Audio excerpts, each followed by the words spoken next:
The first speaker now is Wringe from Bilkent University. Bilkent, sorry. Anyone who's got a hand up yet? There.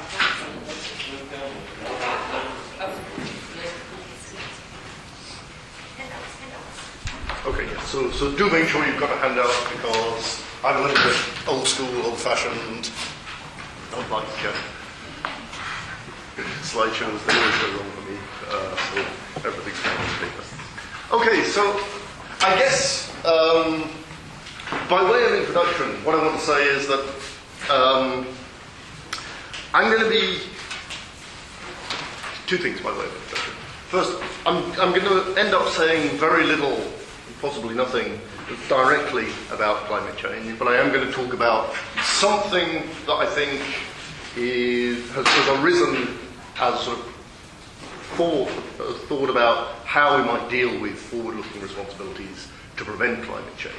And this is the idea that there might be collectives which fall short of the conditions of agency, but to which we might nevertheless want to ascribe moral obligations.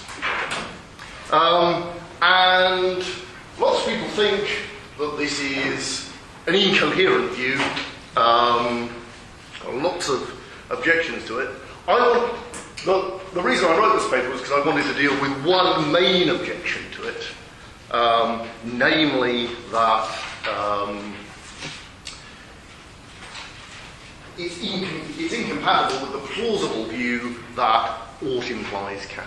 Okay, so there's a line of argument that suggests that if we think that ought implies can, then the only things we can intelligibly take to have obligations are going to be agents. I think there's a way around that. I think that the task we need to address is finding a sensible way to understand the ought implies can principle for non-agent collectives, and that is, as it were, what is central to the paper. But I kind of realised as I was preparing what to say today that it might be worth spending a little bit of time trying to convince you that the view that there can be non-agent collectives that have obligations is even worth considering. So there's a little bit I'm going to spend quite a lot of time kind of motivating the general shape of the view, and in doing so I'll probably refer to things that I've written and published elsewhere, just because not having time to do the whole argument, I want to say, I have made an attempt to kind of work this out in some kind of detail. So, first thing, what do I mean when I'm talking about non-agent collectives? Well, what I'm really interested in is collectives that lack any kind of formal decision structure of the sort that, say, Peter French has mentioned, or you might think the details of French's account are wrong, but still think that something of that sort will work. I'm interested in what we might call unstructured collectives.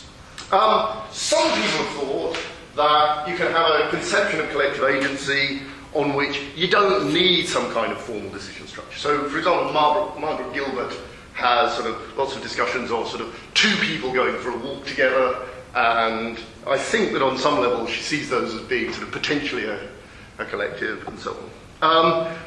I'm interested in collectives that might even lack that degree of coordination. Now, you might come to the conclusion by the time I get to the end of the paper that some of the collectives that I've got in mind turn out to be agents. And I think that's wrong, but I wouldn't be too worried if that was the conclusion that you came to. So the American philosopher Sean Haas, who wrote, who's been sort of writing on some of the same issues as me, I've argued that the global collective, the collective consisting of everybody, is something that can be an obligation bearer.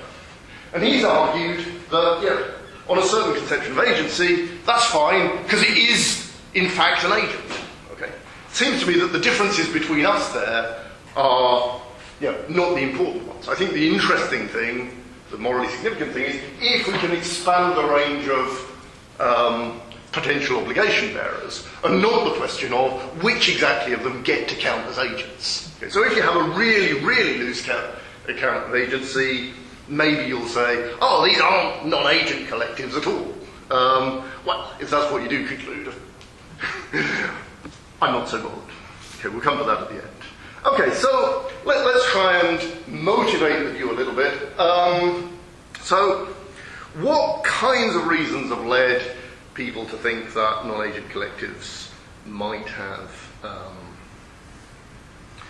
some kinds of obligations? Elizabeth Cripps has recently sort of defended the view that some kinds of groups, such as groups that share interests, the young, the rich, and so on, might be regarded as collectives on the basis of sort of shared interests.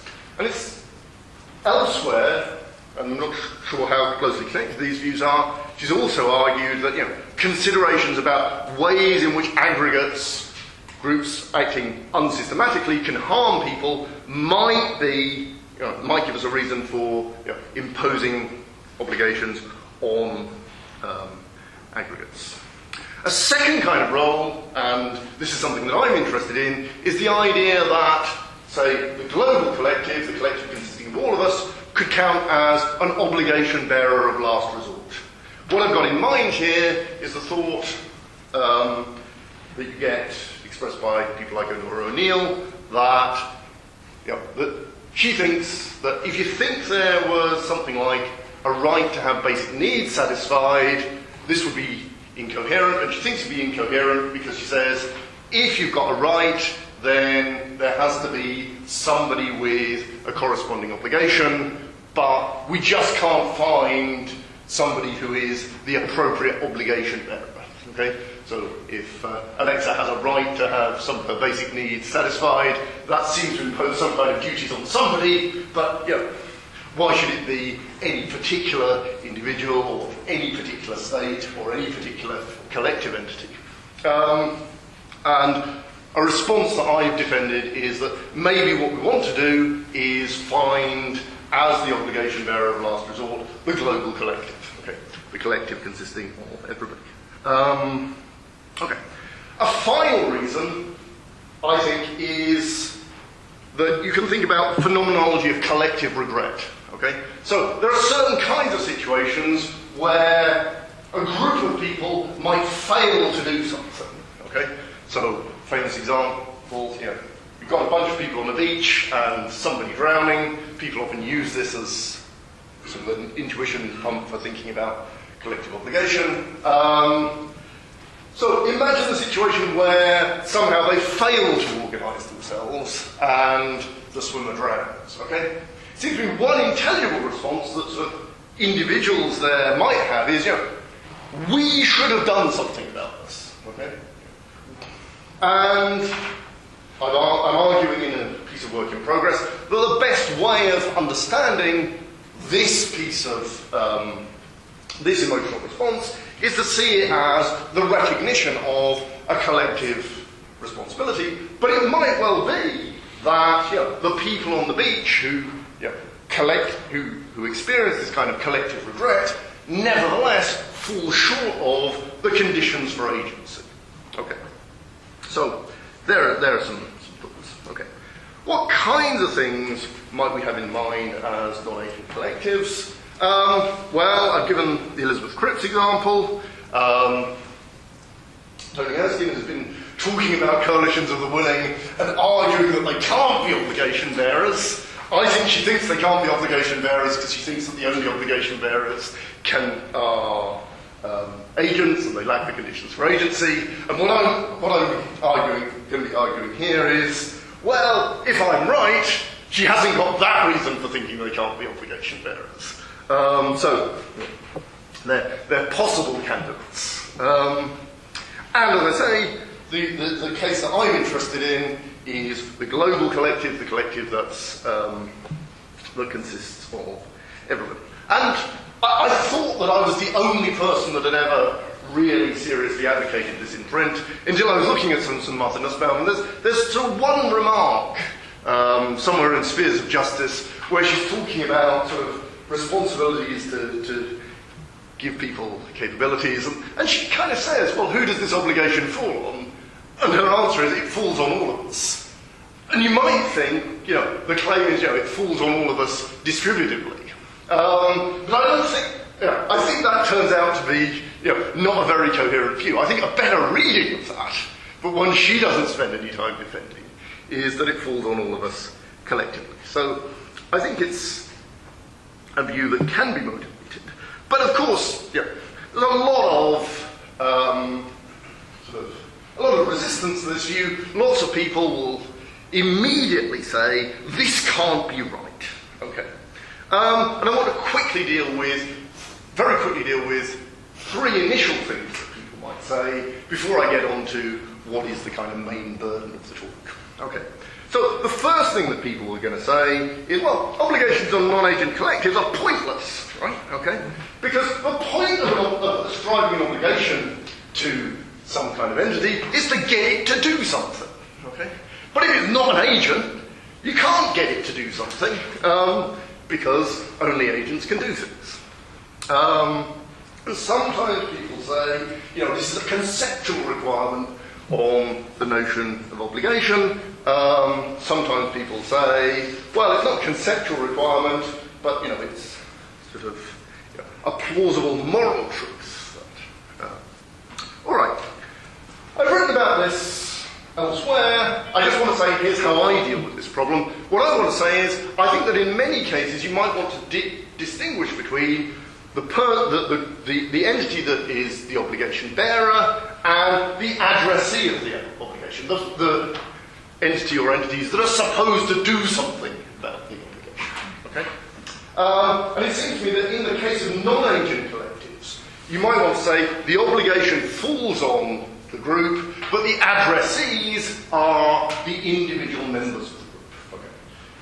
Something that somebody's going to want to say, and I'm going to address this in a moment, is, well, isn't that just the same as saying, okay, you've got obligations on individual members in virtue of their membership of the group? What does ascribing the obligation to the group add to that? I'll say something about that in a moment.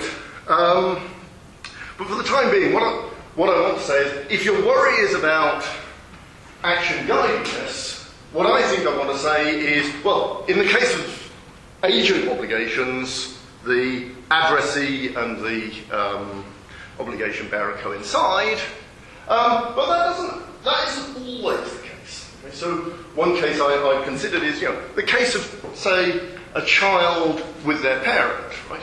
You might think that it makes sense to say of a child in a theatrical performance, they have an obligation to keep quiet, right? Okay?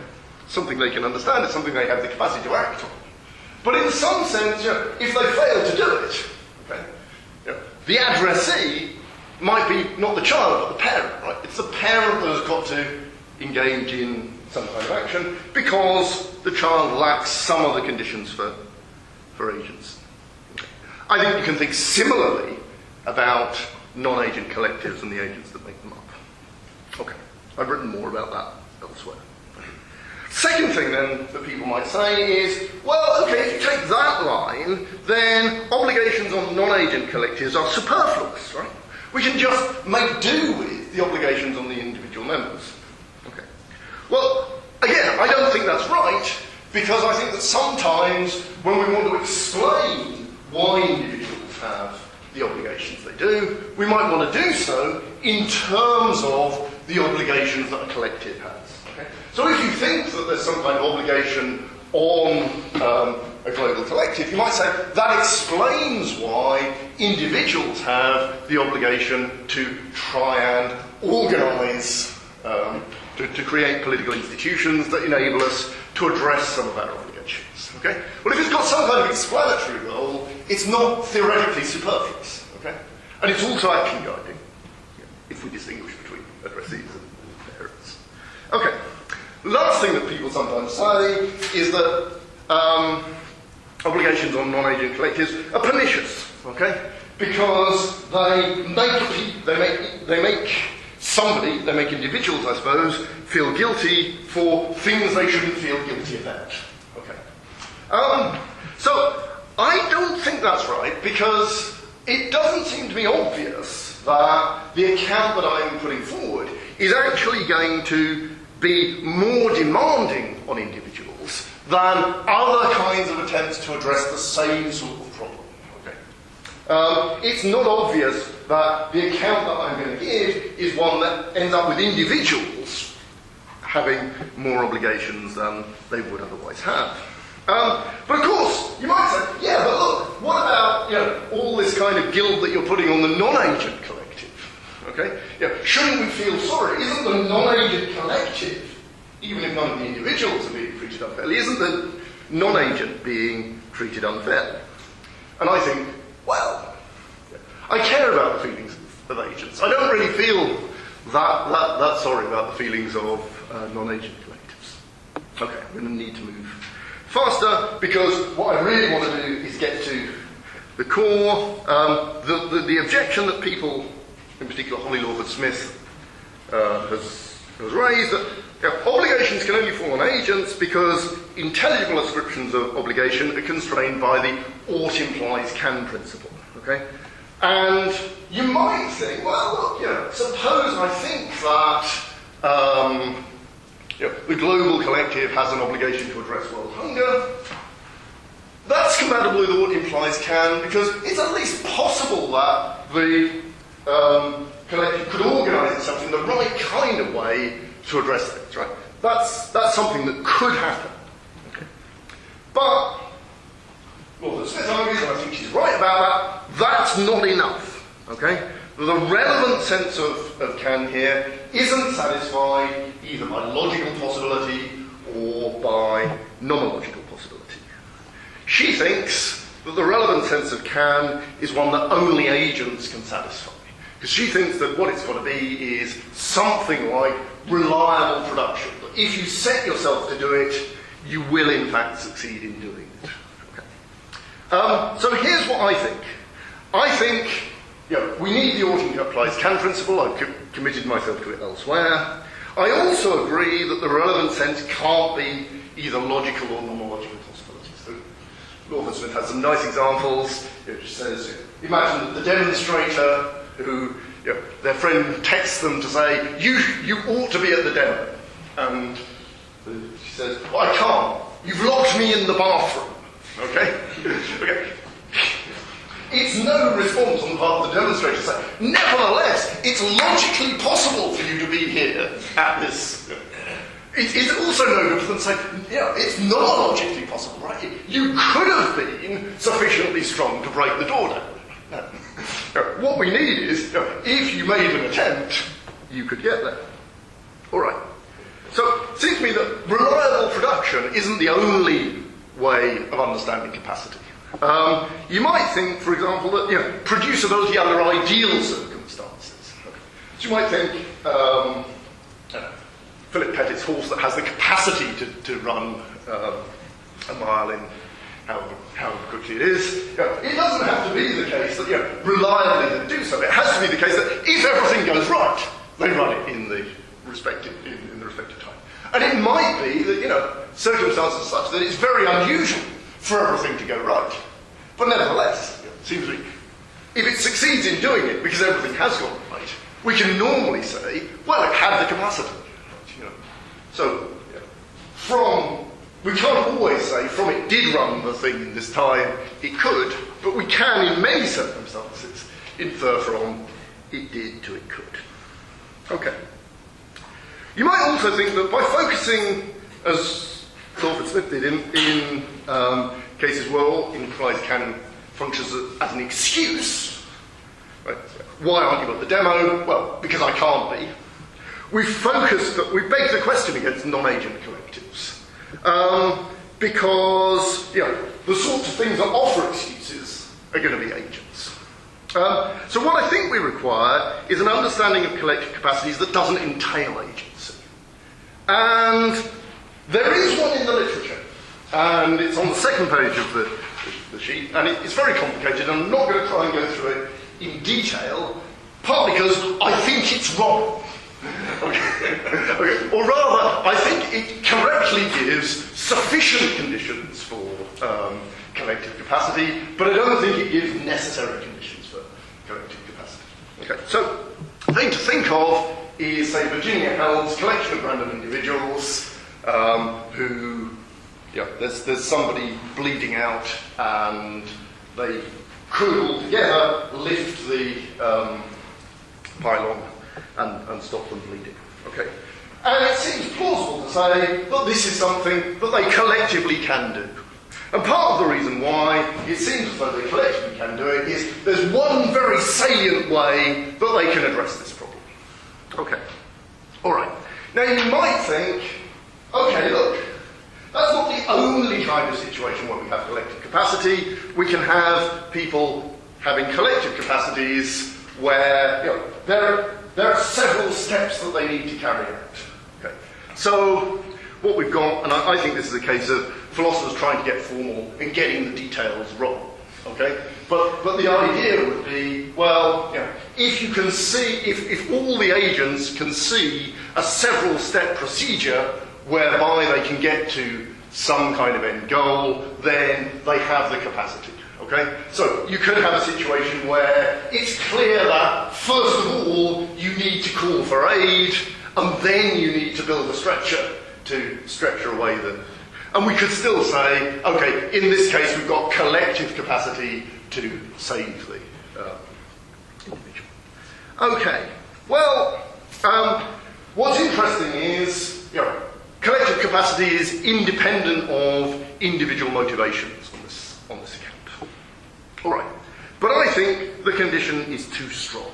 Okay, and I think it's too strong for at least two reasons. Okay, first reason, on this account, on Bilkent's account, he says, the members of the collective have to believe that the way that they have to believe of a particular way of doing things, that it is a way of achieving the end they're aiming at. And I think the belief condition is too strong.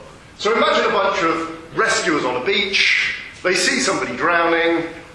It seems to me that it's enough to say that they can rescue the person if there's something that they all hope might work, and in fact it will work. Okay? So they say, okay, the only way to save these people is for us to build a raft. We don't know that we'll be able to save the drowning people, but it turns out that everything went well and they could. Okay? The fact that they didn't know or they didn't believe that this was going to succeed doesn't seem to be something that establishes that they didn't have the collective capacity. They did it, so they had the capacity to do it. Okay. But it also seems to me that the requirement of actual salience might be too strong. Okay? And part of the reason why is it seems to me that what's salient to you as a possibility depends on your motivational state. Okay? So, if you're feeling really depressed or really dispirited, okay, certain ways of solving a problem might not occur to you. Okay? But it still seems to me that, we ought to say of people who fail to see a salient way out under some circumstances, but nevertheless, this was something that they could have done. Okay. All right, why do I want to say that? Well, first of all, I want to say that in the individual case, the fact that we didn't see a means to do something that we were prima facie obligated to do doesn't excuse us. Suppose that I'm required an obligation to buy a birthday present for my son while I'm in Dublin. The fact that it didn't occur to me that, on Thursday morning before going to the plane, I had time to visit the town centre and find a suitable shop, might not excuse me. It might excuse me. Okay. But if, the reason that it didn't occur to me was I was just convinced that I wasn't going to find time to do this, so I didn't really think hard about what options might be available to me. Then it seems, the fact that this didn't occur to me, this wasn't sufficiently salient to me, doesn't excuse me. And it seems to me that the same ought to be true in the collective case. All right. I'm also worried that if we make actual salience a requirement for collective capacity, then bad actors can kind of reduce the obligations of collectives and of their members by going around spreading alarm and despondency, fear, uncertainty and doubt about what options might be available. Okay? So, if we've got a bunch of people and they're trying to rescue the swimmer, and somebody goes around saying, there's no way you're going to be able to do that, and we all get depressed and fail to see that we're surrounded by driftwood, right? I don't think this establishes that we couldn't have saved the swimmer, right? And I think, it would be bad if we allowed for that to... Okay. All right, so I think that the general moral is that collectives can have capacities that their members don't know they have. Okay, now is this enough? Okay. One worry is that, in cases like this, if you satisfy the conditions for collective capacity, you will be a collective agent. I said at the beginning of the talk how I want to deal with that, right? These are non-structured things, they're things that we don't normally regard as obligation bearers. If they turn out to be, that's fantastic. The second objection is that although this gives us the possibility of having non-agent collectives, it doesn't give us the ones we want. It doesn't give us the global collective as a collective agent. Okay. And here what I want to say is, well, that's not so obvious to me. Okay? It seems to me that there are cases where you might as a group, you might slowly realise that you can solve a problem. So imagine, a group of rescuers with lots of people to rescue. And each time they rescue somebody, they realise that there's another person that they can rescue. Okay? So by the end of the process, they've managed to rescue everybody. And it seems to me that you might want to say, from the beginning, as it turns out, unknown to them, they have the capacity to rescue everybody. Okay. Well, I think that what we probably ought to say is, we can't know that the global collective has the kind of capacities we might hope that it has to solve world hunger or to address climate change, but we can't rule out the possibility that it does, and that we can and should hope that it does. So I end that on a Kantian note, I guess, the idea that we have an obligation to hope for certain potential outcomes. I'm done.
So I have looked a little bit at the See to It That framework. Not when I was thinking about this, but for other reasons.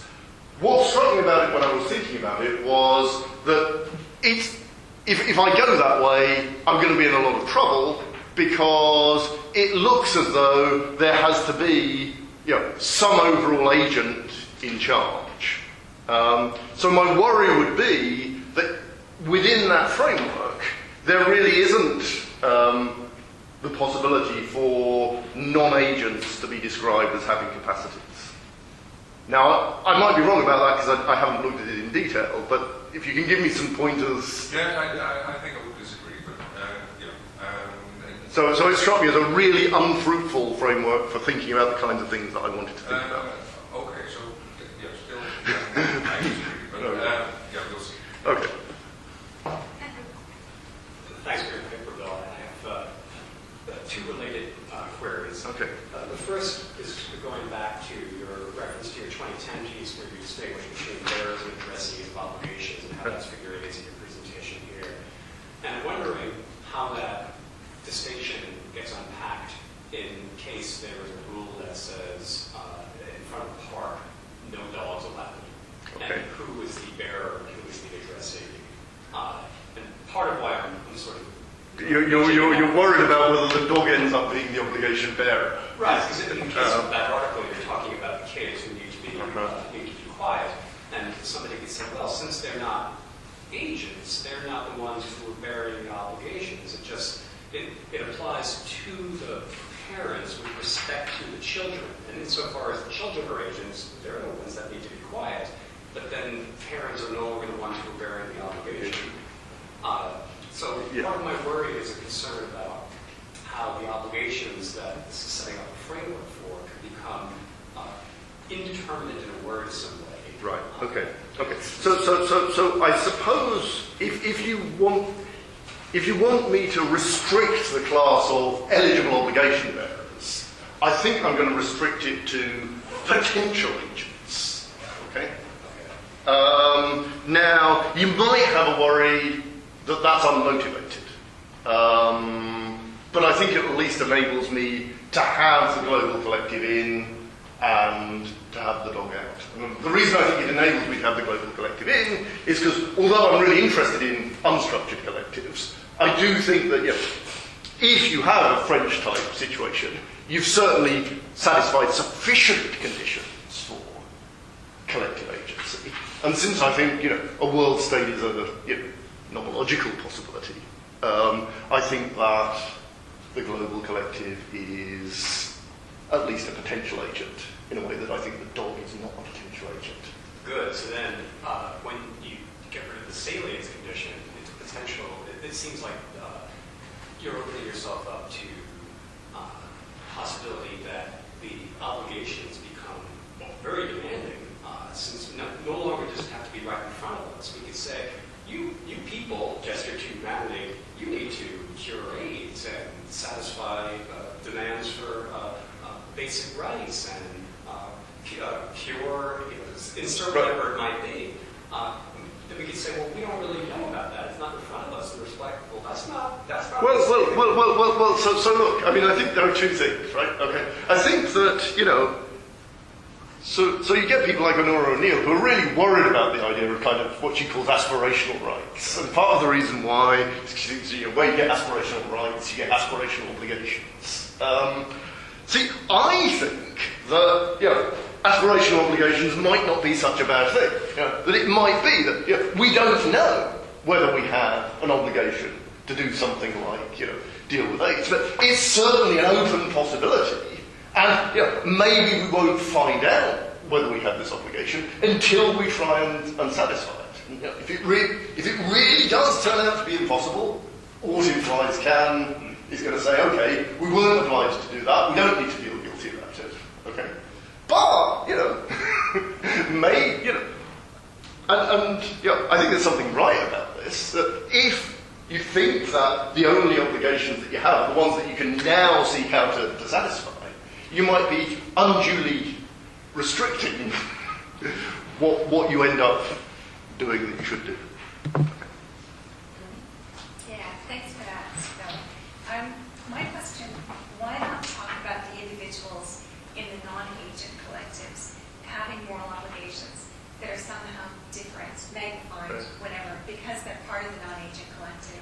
So why not talk about shared responsibility that's distributed between the members? So you can have this collective capacity, but then that leads to shared responsibility and distributed responsibility. And that seems, what's inadequate in that account that you have to go to something and say, well, these non-agent collectives, we can assign responsibility to them in a way that seems equal. Yeah. Okay. So one thing I should probably say is sort of having looked at your paper, first when I wrote the abstract, and secondly when I was preparing the paper, and again this week, I realised I need to think more about extended capacities and the way that... But, I mean, when you say, why don't you think about this, right? Okay.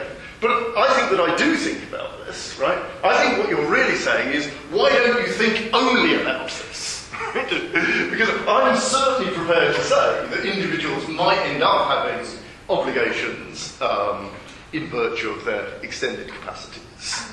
I'm not convinced that they're going to do all of the job. That's my question. And the question as to why they're not going to do all of the job. So, my worry is that in situations where my having the extended capacity depends on a yet-to-be-formed collective, it might be a little bit indeterminate exactly what my extended capacities are. Whereas it might be clearer to think about what the capacities of the non-agent collective are first, and then to think about how I might fit into that. Okay. So I've got to worry about indeterminacy, as it were, where there's merely a potential coalition for willing. Okay. You can say that once there is a coalition of the willing, say, the United States can do more than it could have done before. Okay. But what about the situation where, the coalition of the willing hasn't yet been formed? Right?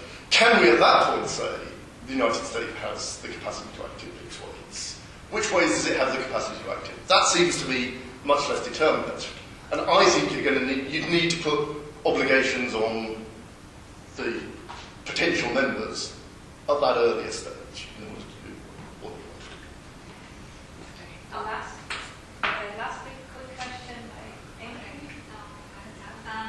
I wonder how the non-compliance of the other duty-bearing bearers figure in your conception of collective capacity. Right. Do you Okay. understand what I'm- Okay, so here's what I think non-compliance can do, right? I think that non-compliance can excuse you from an obligation that you as an individual might have had as part of the collective, okay? I don't think that non-compliance of other people defeats ascriptions of collective capacity, right, okay? I think these are cases where the collective didn't do something that it quite well could have done. And so I don't think the collective gets excused, but I think that individual members might get excused. Great, thank you so much.